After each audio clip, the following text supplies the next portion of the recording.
सहस्रशीरेखा पुरुखाः सहस्राक्षाः सहस्रपादा स भूमिको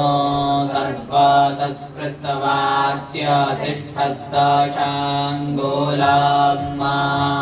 पुरुखा एवेरग्गो सर्वाण्यद्भूतान् यच्च भाव्यम् ऊतामृतत्वस्येषानो जगान्नेनातिरोहति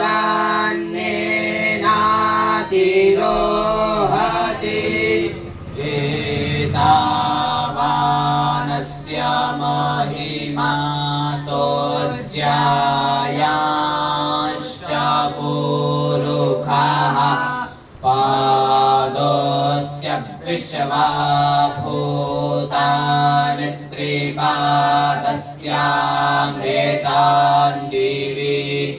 त्रिपादोर्ध्वकुदैत्पुरुखाः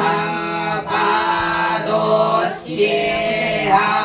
भवत्पुनः ततो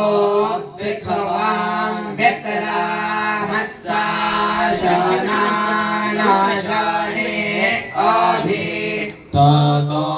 विराटजायत विराजो अधिपुरुषः पादतो अत्यारिच्यत पश्चाद्भूमिमथो पुरः तस्माद्यज्ञात् सर्प